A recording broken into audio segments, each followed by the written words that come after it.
Bismillahirrahmanirrahim. Innal hamdalillah nahmaduhu wa nasta'inu wa nastaghfiruh wa na'udzu billahi min shururi anfusina wa min sayyiati a'malina. Man yahdihillahu fala mudhillalah wa may yudlil fala hadiyalah.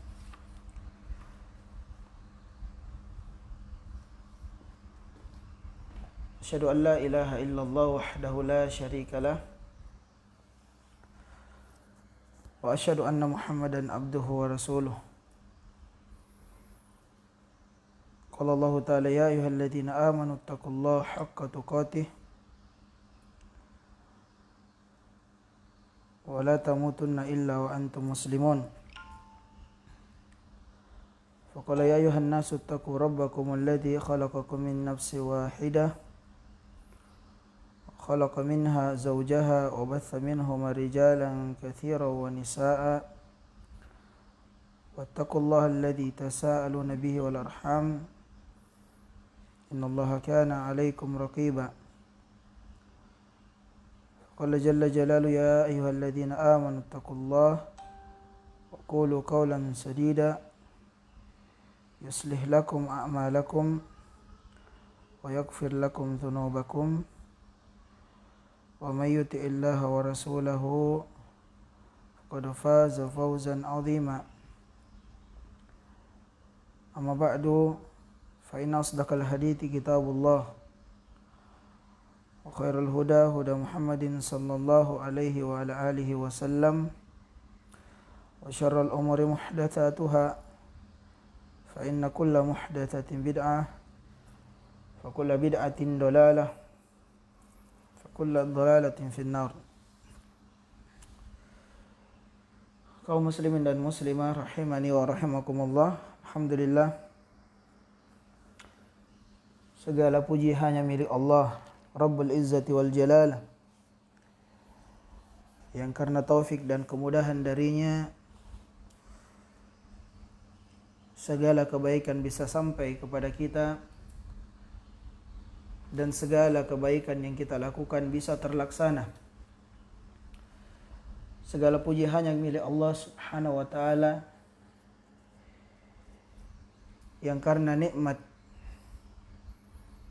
dan karunia-Nya hingga detik ini kita masih merasakan berbagai macam nikmat, nikmat keislaman, nikmat keimanan, serta nikmat-nikmat yang besar lainnya. Khususnya nikmat mengetahui atau mengenal petunjuk dan nikmat mengikutinya. Dan itu adalah nikmat terbesar, karena tidak semua orang yang diberikan nikmat, diberikan petunjuk berupa Islam, akan tetapi sebagian besar tidak diberikan hidayah untuk mengamalkan dari pilar-pilar yang disyariatkan di dalam Islam itu sendiri. Maka sewajibnya dan seyogianya kita senantiasa bersyukur kepada Allah atas nikmat yang telah Allah curahkan untuk kita. Terkhusus lagi di pagi hari menjelang siang ini, kita diberikan taufik dan kemudahan oleh Allah Azza wa Jalla untuk melanjutkan kajian online rutin kita dari pembahasan yang sangat penting untuk senantiasa kita bahas, kita kaji, dan terus kita ulang. Karena ini berkaitan dengan pondasi dasar pokok Islam kita, yang dengannya lah tegak amal-amal saleh yang lainnya, yaitu pembahasan kitab Aqidatut Tauhid karya Dr. Syekh Shalih bin Fauzan Al-Fauzan hafizahullahu ta'ala. Dan kalau tidak salah, ini adalah pertemuan kita yang ke-5 ya. Nah, afwan, ini pertemuan yang ke-6.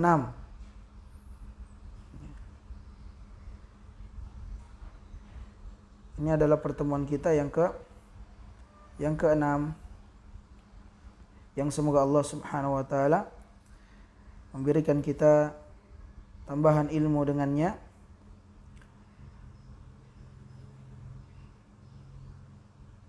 yang kita bisa aplikasikan di dalam kehidupan kita tentunya. Baik, di pertemuan ini kita akan membahas pembahasan yang kedua dari pembagian tauhid. Kalau di pertemuan yang telah berlalu itu telah kita sebutkan macam tauhid yang pertama, yaitu tauhid rububiyah. Dan akhir pembahasan kita kemarin bahwasanya tauhid uluhiyah, tauhid rububiyah itu mengharuskan tauhid uluhiyah. Nah, tauhid rububiyah yang ringkasnya maknanya bahwasanya kita mengesahkan Allah dalam masalah penciptaan, kepengurusan, pengawasan kepada seluruh makhluknya. Nah, dan dari situ, dari tauhid rububiyah itu, kita pun diwajibkan untuk bertauhid uluhiyah, yaitu memurnikan ibadah semata-mata hanya untuk Allah. Ya. Karena kita telah mengetahui tentang tauhid rububiyah Allah, bahwa Dialah yang menciptakan kita, Dialah mengurusi dan mengawasi ya alam semesta ini, maka kewajiban kita hanya beribadah kepadanya. Maka kewajiban beribadah kepadanya itulah yang dimaksud dengan tauhid uluhiyah yang kita akan jelaskan selanjutnya. Baik. Kata penulis, fi bayani makna tauhid al-uluhiyah wa annahu mawdu'un da'watir rasul. Makna tauhid uluhiyah, dan dia adalah inti dakwah para nabi dan rasul. Tauhid al-uluhiyah. Al-uluhiyah hiya al-ibadatun. Wa tauhid al-uluhiyah huwa ifradullah ta'ala bi af'alil ibad allati yaf'alunaha ala wajhi taqarrubi masyru'. Kad-du'a wan-nadhar wan-nahr wal-raja' wal-khawf wa tawakkul والرغبة والرهبة والإنابة وهذا نوع من التوحيد هو موضوع دعوة الرسول من أولهم إلى آخرهم. قال الله تعالى أعوذ بالله من الشيطان الرجيم ولقد بعثنا في كل أمة رسولا أن اعبدوا الله واجتنبوا الطاغوت.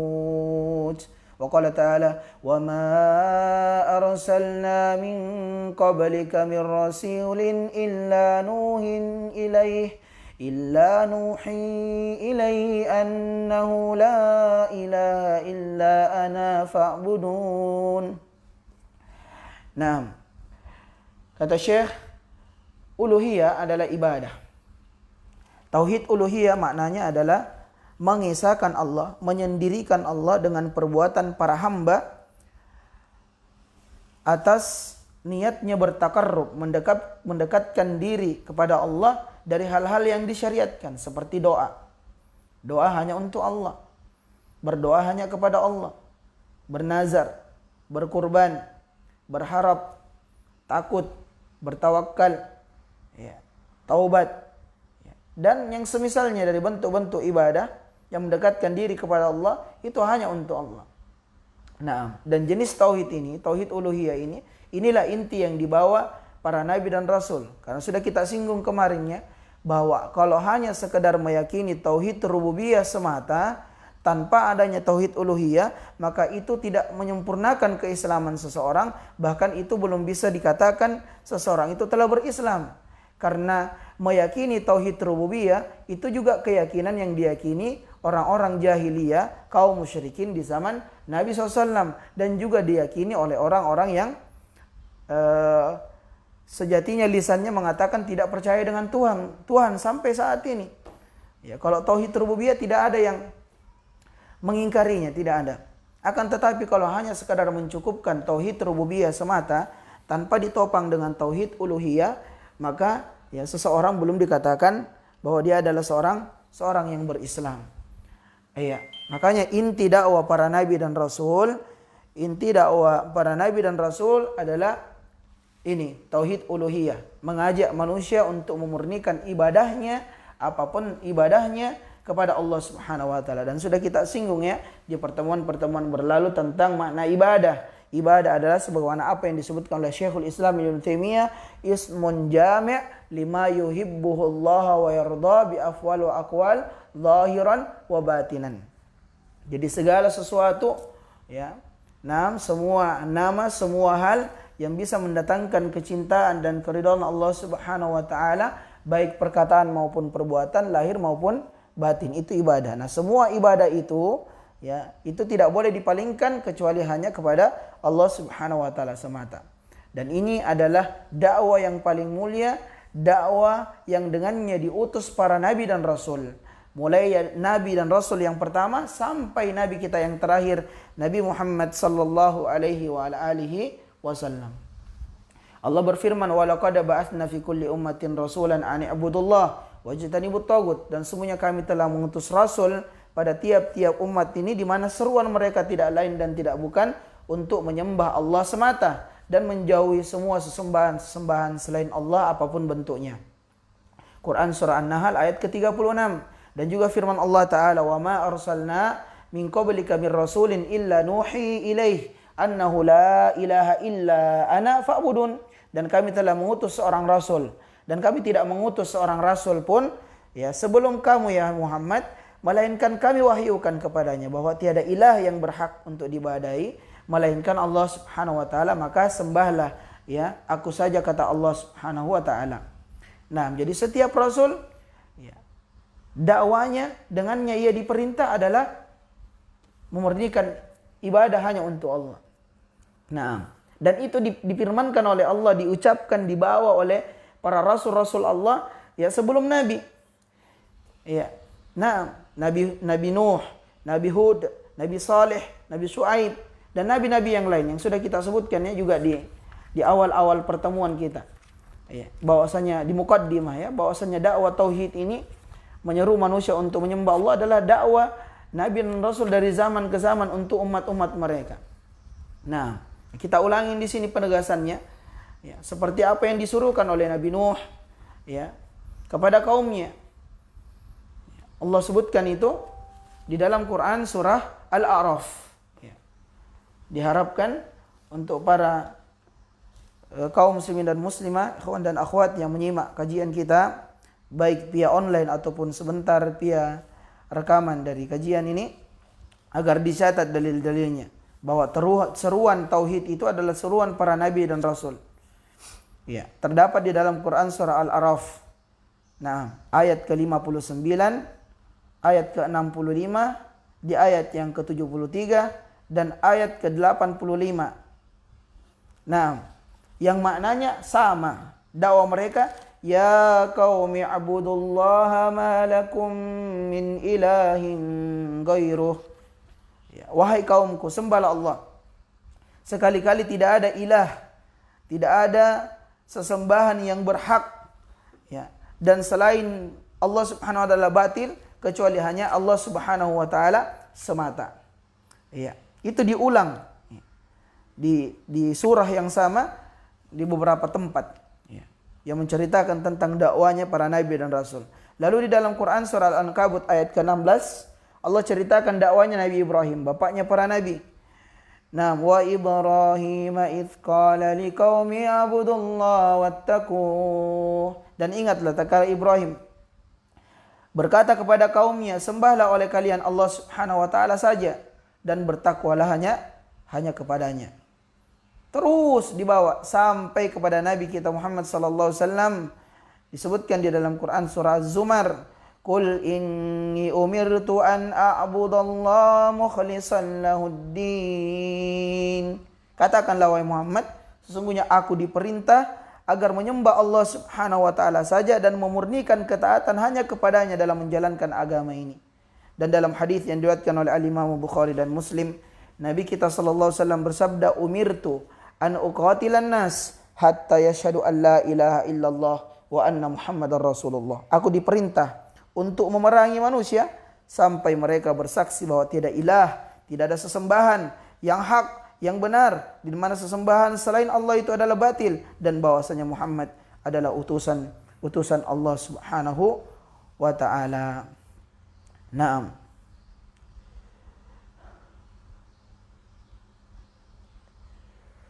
Baik, kaum muslimin dan muslimah rahimani wa rahimakumullah. Wa awwal wajib ala al-mukallaf Maka kewajiban yang paling pertama setiap mukallaf ya adalah syahadatu an la ilaha illallah wal amalu biha, yaitu bersyahadat bahwa tiada ilah, tiada Tuhan, tidak ada Allah yang berhak untuk disembah kecuali hanya Allah Subhanahu wa taala. Wal amalu biha, dan mengamalkan konsekuensinya, memenuhi syarat-syaratnya dan menjauhi pembatal-pembatalnya. Ya. Qala Allah Ta'ala, fa'lam annahu la ilaha illallah wastaghfir li dzambik. Maka ketahuilah, maka ilmuilah dan pelajarilah bahwa sesungguhnya tidak ada ilah yang berhak ya selain Allah Subhanahu wa taala untuk diibadahi, dan mohon ampunlah kepada Allah Subhanahu wa taala kepadanya. Maka ini adalah kewajiban yang paling pertama yang harus dipenuhi bagi setiap hamba. Wa awwalu ma yu'maru bihi may yuridu ad-dukhul fil Islam, dan dia adalah kewajiban yang pertama yang diserukan bagi orang yang ingin masuk ke dalam Islam, yaitu mengikrarkan dua kalimat syahadat ini. Ya, orang yang masuk Islam itu tidaklah disuruh untuk sholat, tidaklah disuruh untuk berpuasa, tidak disuruh untuk pergi cepat berhaji, tidak. Tapi yang paling pertama adalah agar dia mengikrarkan kalimat syahadat. Nah, karena ini pondasi. Karena ini adalah pondasi pokok dalam beragama Islam, yaitu kalimat syahadat. Dan dia ada syarat, ya, terdapat rukun padanya, terdapat konsekuensi padanya, dan mengharuskan kita untuk mengamalkan konsekuensi tersebut dan menjauhi pembatal-pembatal keislaman itu yang nanti kita akan sebutkan di tempat yang lain, di pembahasan yang lain. Nah, jadi jelaslah jemaah sekalian bahwasanya tauhid uluhiyah inilah intisari ya dakwanya para nabi dan rasul. Iya. Naam. Oleh karenanya uluhiyah itu sendiri adalah sifat Allah Subhanahu wa taala yang ditunjukkan ya di dalam nama Allah. Iya. Jadi Allah itu adalah nama atau nama dan sifat Allah Subhanahu wa taala yang paling agung dari nama-nama yang lain. Nama Allah. Iya.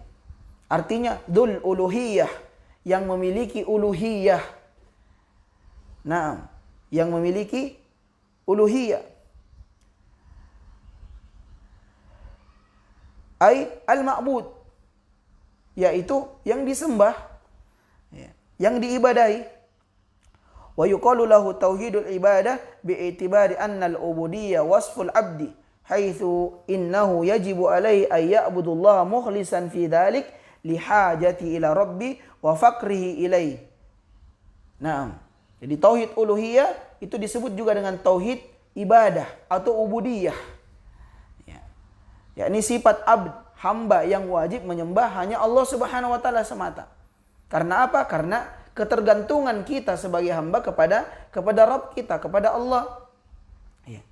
Berkata wa yuqalu lahu au qala Syekhul Islam Ibnu Taimiyah rahimahullah. Maka berkata Syekhul Islam Ibnu Taimiyah rahimahullah taala, wa'lam anna faqral abdi ila Allah ay ya'budullah la yusyrika bihi syai'a.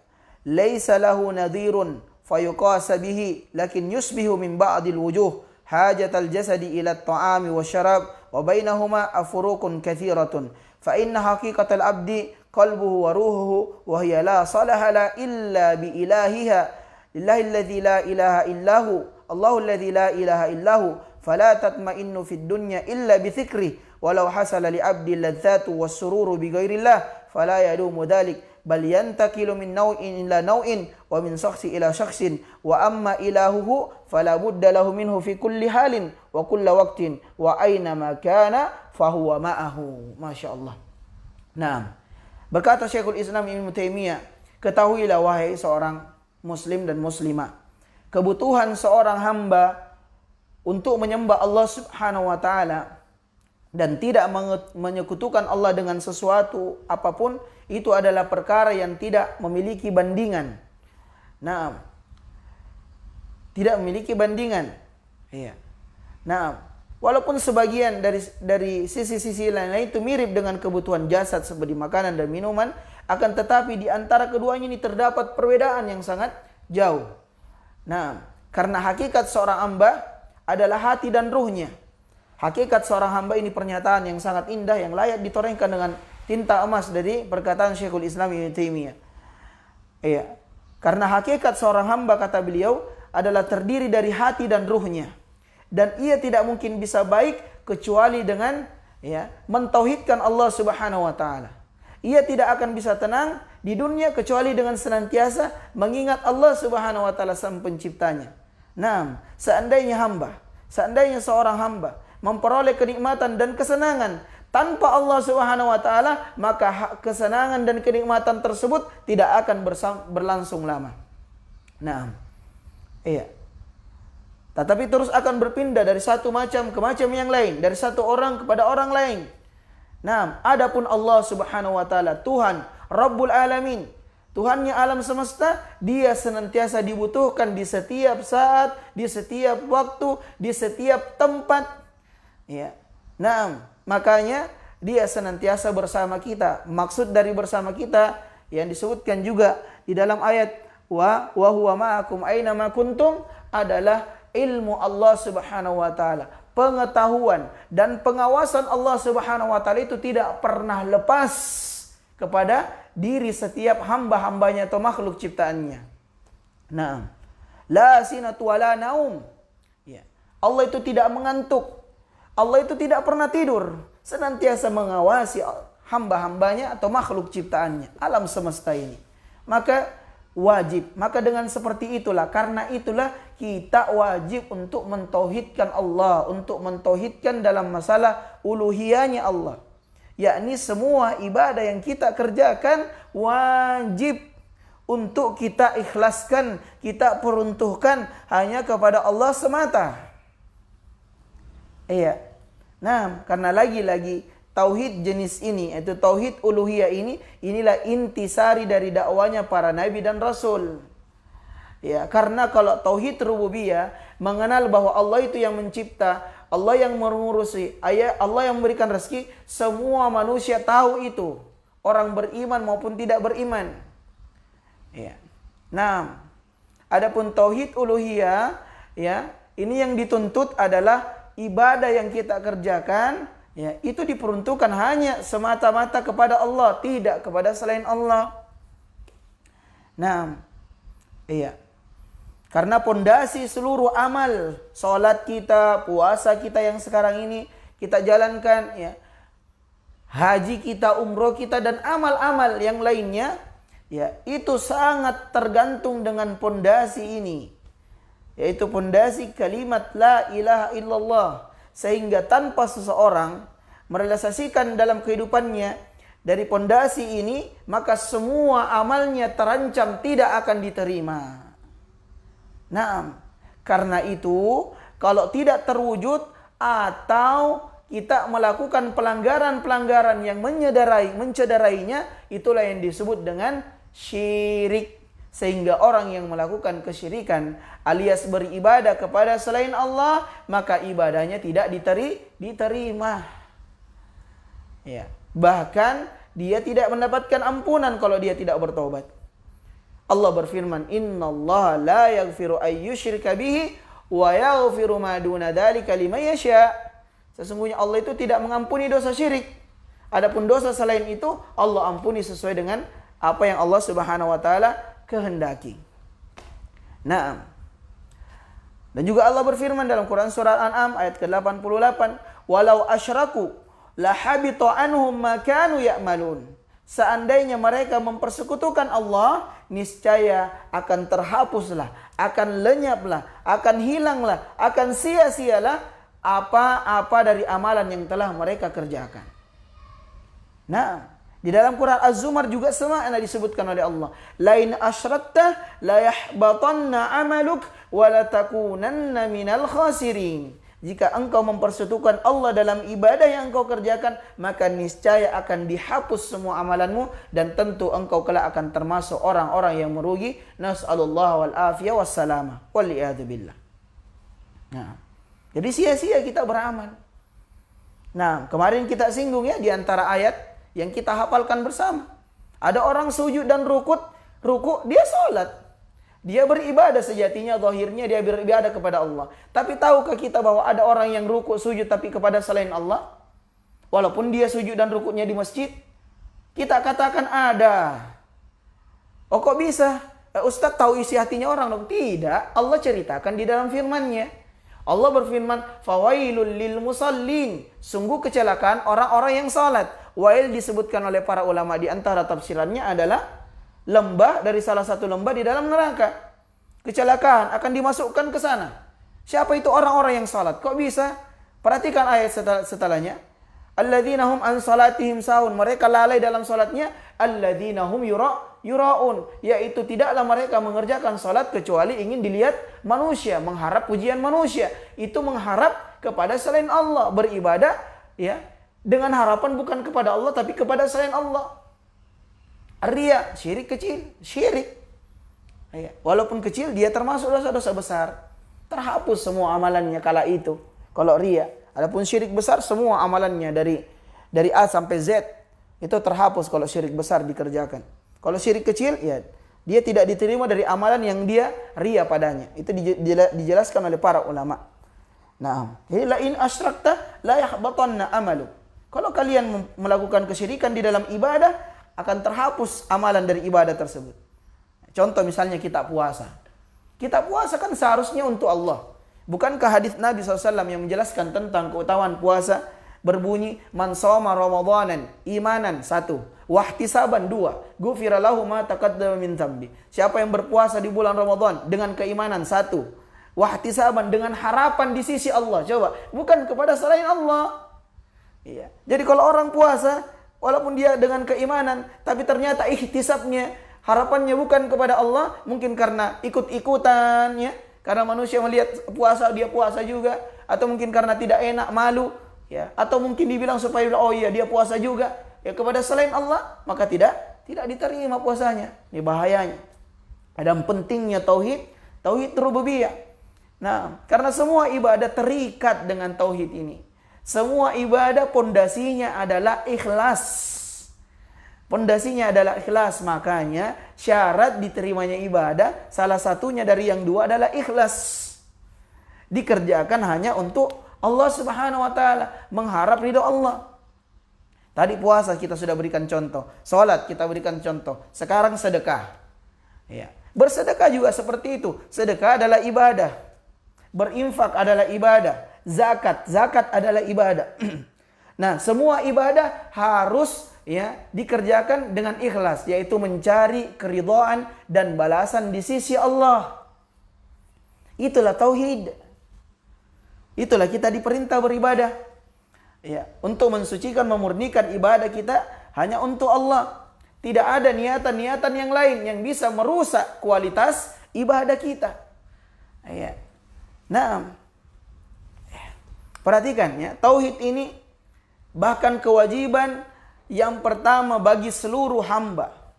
Allah berfirman di dalam Quran surah An-Nisa ayat ke-36, "Wa'budullaha wa la tusyriku bihi syai'a wa bil walidaini ihsana." Di dalam ayat yang lain disebutkan oleh Allah, tepatnya ya Quran surah Al-Isra ayat ke-23. Wa qada rabbuka alla ta'budu illa iyyah wa bil walidaini ihsana. Di ayat yang lain Allah sebutkan juga Quran surah Al-An'am ayat ke-151. Qul ta'alau atlu ma harrama rabbukum 'alaikum alla tusyriku bihi syai'a wa bil walidaini ihsana. Semakna ayatnya. Allah menyeru sembahlah Allah semata dan jangan menyekutukan Allah dengan sesuatu apapun. Iya.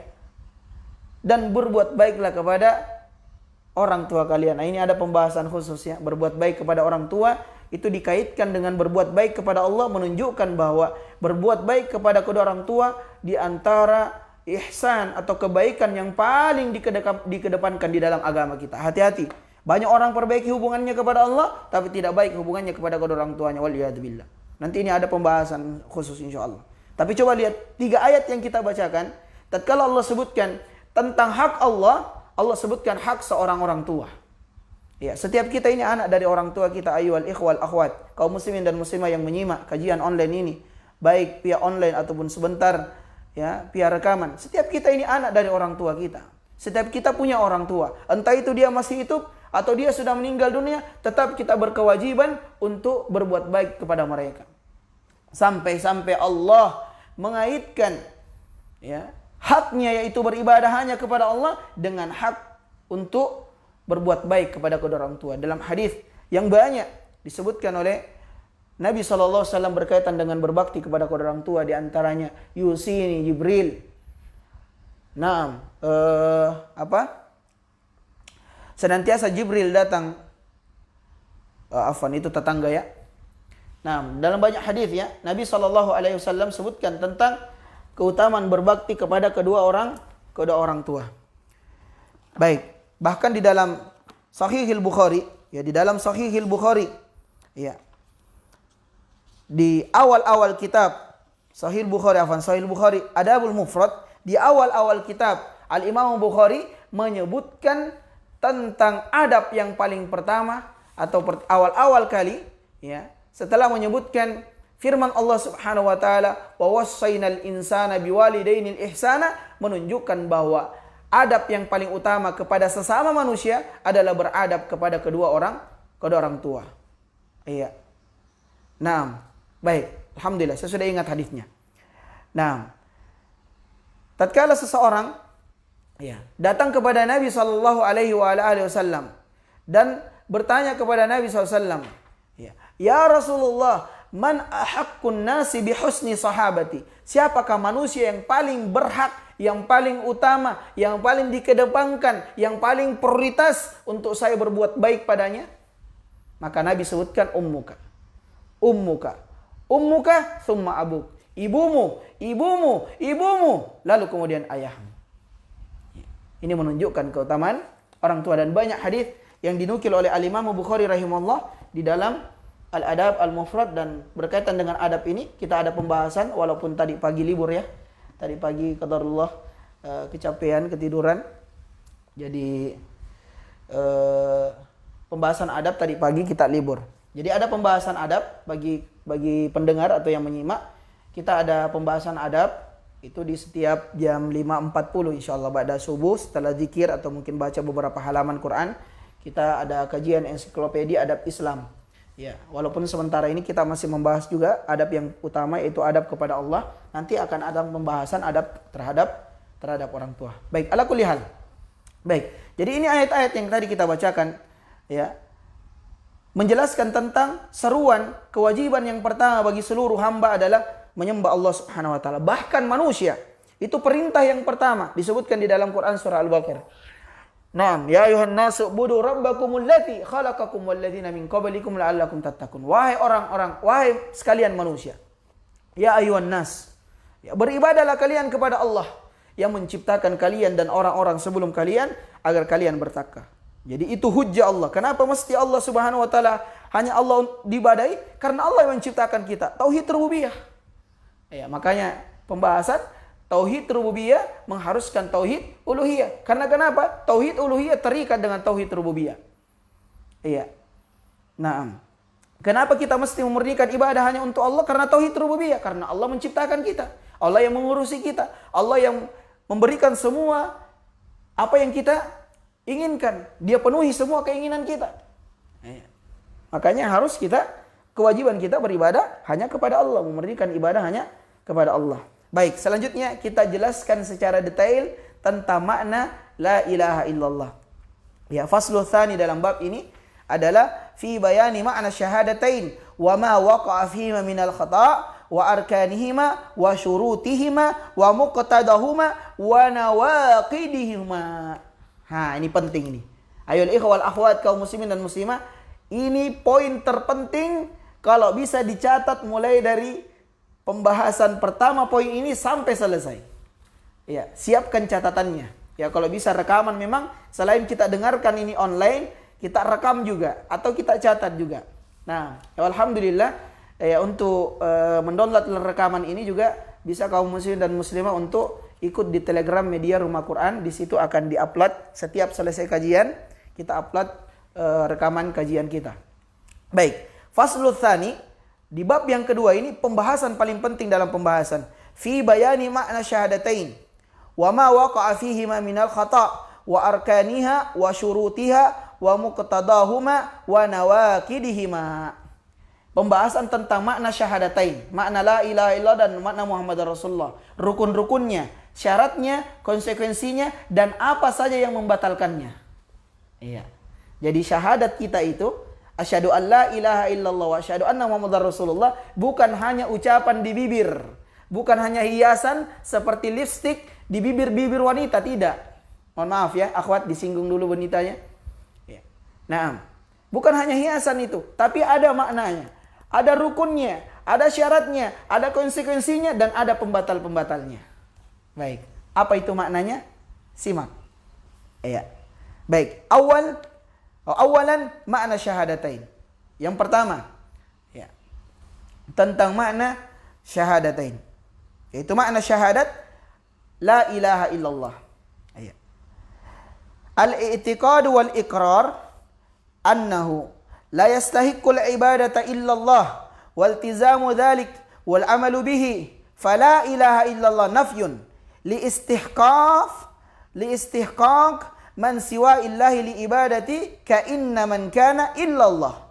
Athani itsbatun liistihqaqi lillahi wahda li ibadatihi wa ma'na hadhil kalimat ijmalan yakni la ma'buda bihaqqin illallah wa khabaru la yajibu taqdiruhu bihaqqin wa la yajuzu taqdiruhu bi mawjudin lianna hadha khilaful waqi' fal ma'budat ghairullah mawjudatun bi kathratin fayalzamu minhu anna ibadata hadhil asya' ibadatullah wa hadha min abtalil batil wa huwa madhhabu ahli wahdatil wujud alladhina hum akfaru ahli al-ard wa qad fussirat hadhil kalimat bi tafsirati batilatin minha.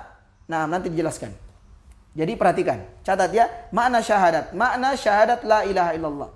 Artinya adalah meyakini dan mengikrarkan bahwa tidak ada yang berhak untuk disembah, ya, dan menerima ibadah tersebut atau kita beribadah dengannya kecuali Allah Subhanahu wa taala semata, mentaati dalam hal tersebut dan mengamalkannya. Maka la ilaha illallah itu menafikan hak penyembahan dari selain Allah. Ya. Jadi la ilaha illallah itu harus terpenuhi adanya penafian. Ya. Kalau seseorang mengatakan asyhadu an la ilaha illallah, berarti dia telah menafikan semua sesembahan selain Allah. Seperti itu. Ya. Jadi orang yang telah mengucapkan la ilaha illallah, berarti semua sesembahan yang disembah Allah itu harus dia nafikan. Makanya orang-orang musyrikin tidak mau menyebutkan kalimat ini. Karena mereka paling tahu konsekuensinya. Kalau dia sebutkan la ilaha illallah, maka dia harus tinggalkan Tuhan-Tuhan mereka, berhala-berhala mereka. Iya. Iya. Padahal kalau mereka ditanya siapa yang menciptakan, dia katakan Allah. Iya. Tauhid rububiyah mereka oke, 100% oke. Ya, tapi tauhid uluhiyah enggan mereka. Sampai mereka enggan mengikrarkan kalimat la ilaha illallah karena sebabnya kalau dia ikrarkan kalimat la ilaha illallah, itu dia harus meninggalkan sesembahan selain Allah. Nah, sekarang banyak orang muslim, malah orang musyrik di zaman Rasulullah lebih tahu dibanding orang muslim sekarang. Sekarang banyak orang muslim mengucapkan la ilaha illallah, tapi dia menyembah selain Allah. Sementara orang musyrikin saja tidak masuk ke dalam Islam, tidak mau mengikrarkan kalimat la ilaha illallah disebabkan karena dia tahu kalau dia mengikrarkan kalimat la ilaha illallah, maka semua tuhan-tuhan yang mereka sembah selain Allah harus dia nafikan. Nah, kita muslim tidak tahu ini. Allahul musta'an, nas'alullah al-afiyah wassalamah. Jadi tatkala seseorang telah mengucapkan la ilaha illallah, maka kewajibannya atau makna dari kalimat yang dia ucapkan adalah berpaling atau menafikan semua sesembahan selain Allah Azza wa Jalla. Iya. Lalu yang kedua, adanya isbat, penetapan. Yaitu dia menetapkan bahwa satu-satunya yang berhak disembah hanya Allah. Nah, inilah rukun dan makna daripada syahadat. An-nafyu wal itsbat. Penafian dan penetapan. Jadi kalau orang telah mengucapkan la ilaha illallah, maka dia nafikan semua sesembahan Allah dan dia tetapkan hanya Allah semata yang berhak untuk disembah. yang berhak untuk diibadahi. Seperti itu. Ya, jadi kalau ada orang kalimat la ilaha illallah tapi dia sembah selain Allah, dia beribadah kepada selain Allah, nah maka dia tidak memenuhi makna ya daripada syahadatnya. Ya, nanti akan disebutkan sampai banyak kaum muslimin mengerjakan pembatal-pembatal keislamannya, pembatal-pembatal syahadatnya, sadar maupun mereka tidak sadari. Makanya pentingnya belajar ayyuhal ikhwal akhwat. Jangan sampai kita capek-capek beramal, sholat, datang Ramadan kita puasa, kita berzakat, kita bersedekah, kita umroh, kita haji, ternyata pondasi kita syahadat kita belum beres, belum benar, tidak kuat, tidak kokoh. Nah, baik. Nah, dan di sana ada yang sanggahan atau ada yang memikirkan atau ada kebatilannya seperti mazhabnya Wahdatul Wujud. Ya, di mana mereka mengatakan bahwa bersatunya makhluk dengan Allah. Ya. Nah, ini orang yang paling kafir kata beliau di permukaan bumi ini kata Syekh. Ya. Nah, bagaimana bisa? Ya, ada orang yang bisa bersatu dengan Allah. Ya. Nah, baik. Lalu kemudian di sini dijelaskan tadi penjelasan makna yang sebenarnya. Nah, di sana ada orang yang memaknai kalimat la ilaha illallah, ya, tapi dia maknai atau dia tafsirkan dengan penafsiran yang batil. Iya. Wa qad fussirat hadhil kalimat bi tafsiratin batilatin. Iya. Ada di antara mereka ada yang menafsirkan kalimat la ilaha illallah dengan penafsiran yang batil. Iya. Apa itu di antaranya? Anna ma'naha la ma'budun illallah wa hadza batil li'anna ma'nahu anna kulli ma'budin bihaqqin aw batilin huwa Allah kama sabaqa bayanuhu qariban. Ada yang memaknai la ilallah tidak ada sesembahan kecuali Allah. Itu saja. Ini yang biasa, umum, seperti yang sekarang ini. Apa maknanya la ilallah? Ya, artinya tidak ada sesembahan kecuali Allah. Makna ini kata Syekh adalah batil. Iya. Karena maknanya sesungguhnya setiap yang disembah, baik yang hak maupun yang batil adalah Allah. Begitu maknanya. Kalau kita hanya sekedar memaknai la ilallah tidak ada sesembahan kecuali Allah, jadi walaupun yang batil, ya, maupun yang benar itu semua Allah. Nah, itu maknanya kalau seperti itu. Atau yang kedua, dia mengartikan la ilaha illallah, la khaliqa illallah, wa hadza juz'un min ma'na hadhil kalimat. Atau tidak ada pencipta selain Allah, maka ini sebagian dari arti kalimat tersebut. Akan tetapi bukan ini yang dimaksud. Ini hampir tapi tidak sempurna. Ya. Karena kalau hanya sekedar mengatakan bahwa tidak ada pencipta selain Allah, berarti hanya rububiyah. Dan rububiyah ini juga diakui orang-orang musyrikin, bahkan ateis sekalipun, bahwa Allah pencipta, Allah yang mengurusi. Ya. Itu diakui oleh seluruh manusia. Ya. Rela maupun terpaksa. Nah, atau ada yang mengatakan makna la ilaha illallah la hakimiyata illa lillah. Ya, tidak ada hakim penentu selain Allah. Ini juga sebagian dari makna la ilaha illallah, tapi ini tidak mencukupi. Nah, maka semua tafsiran itu batil, tapi yang tafsiran yang benar adalah apa yang disebutkan tadi. Iya. Nah, apa yang disebutkan tadi, dan itu disebutkan oleh para ulama. Wa tafsir as-sahihu li hadhil kalimat inda salaf wa muhaqqiqin ay yaqulu la ma'buda bihaqqin illallah. Iya. Dan telah terdapat di dalam tafsir-tafsir, ya, di dalam pemahaman dari orang-orang saleh kita terdahulu dan ulama-ulama yang meneliti terkait masalah kalimat ini ataupun tauhid ini, arti yang sebenarnya yang ringkasnya dari kalimat la ilaha illallah adalah la ma'budan bihaqqin illallah. Tidak ada sesembahan yang berhak, yang benar kecuali Allah Subhanahu wa taala. Artinya sehingga ya terdapat dua konsekuensi tadi, yaitu menafikan semua sesembahan selain Allah dan hanya menetapkan bahwa Allah Subhanahu wa taala semata yang berhak untuk diibadahi. Itulah makna daripada la ilaha illallah. Adapun makna Muhammadar Rasulullah, anna Muhammadar Rasulullah huwa i'tirafun batinan wa zahiran annahu Abdullah wa rasuluhu ila nasi kafatan wal amalu bimuqtada dzalik min ta'atihi fima amara wa tasdiqi fima akhbara wa ijtinadi ma naha anhu wa zajara wa alla ya'budallah illa bima syara'a. Naam.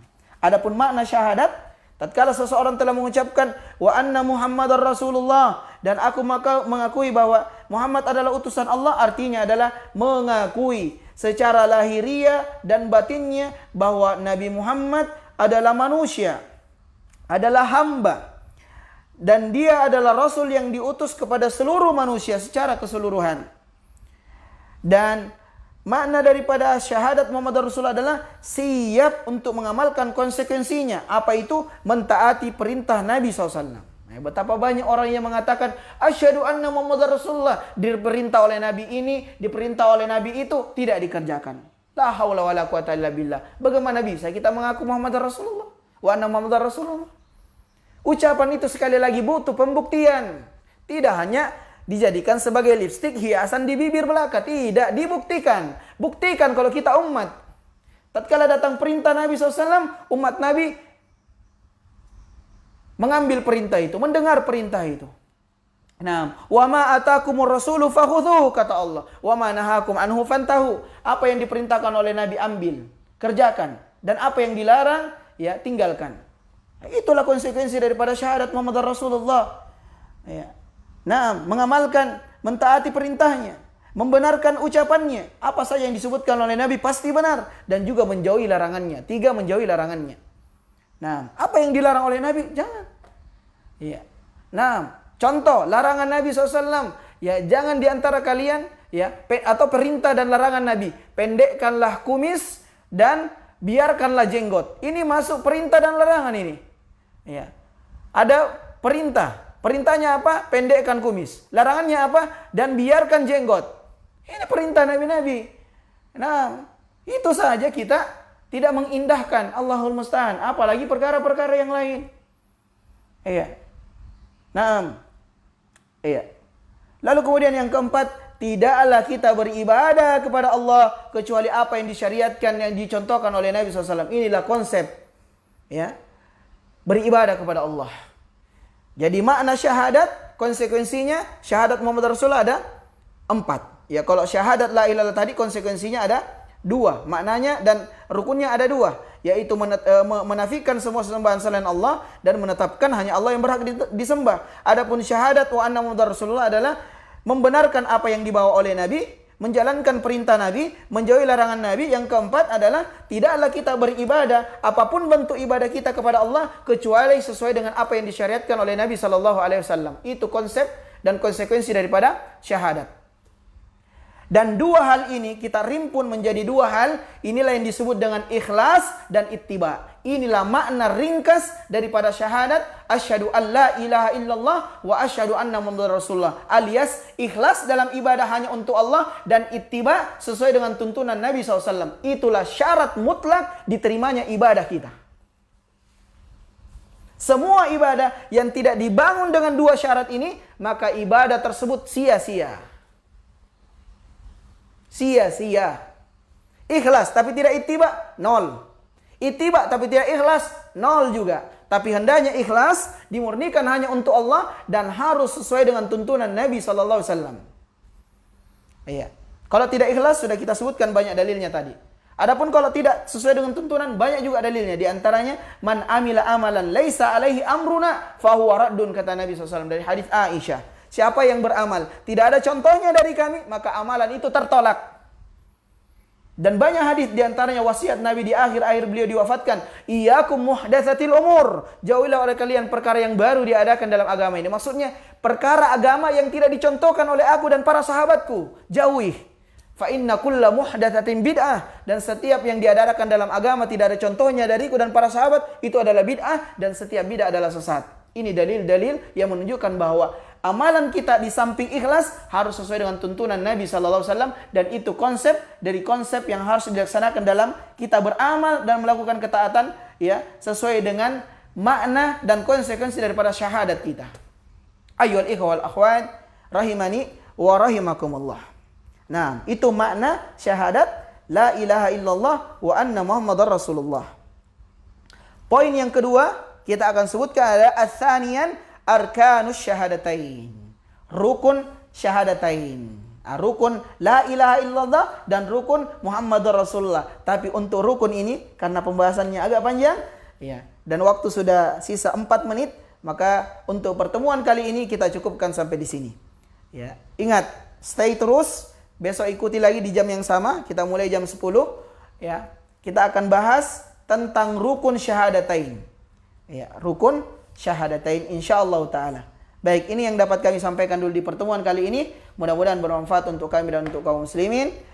Semoga Allah Subhanahu wa taala memberikan kepada kita ilmu yang bermanfaat dan senantiasa menetapkan kita sekalian kepada perkara-perkara yang mendatangkan kecintaan dan keridhaannya. Innahu waliyyu dzalik wal qadar alaih. Wa sallallahu ala nabiyyina Muhammadin wa ala alihi washabihi wasallam. Subhanakallahumma wa bihamdika asyhadu an la ilaha illa anta astaghfiruka wa atubu ilaik. Wa akhiru da'wana anil hamdulillahi rabbil alamin. Wassalamu alaikum warahmatullahi wabarakatuh.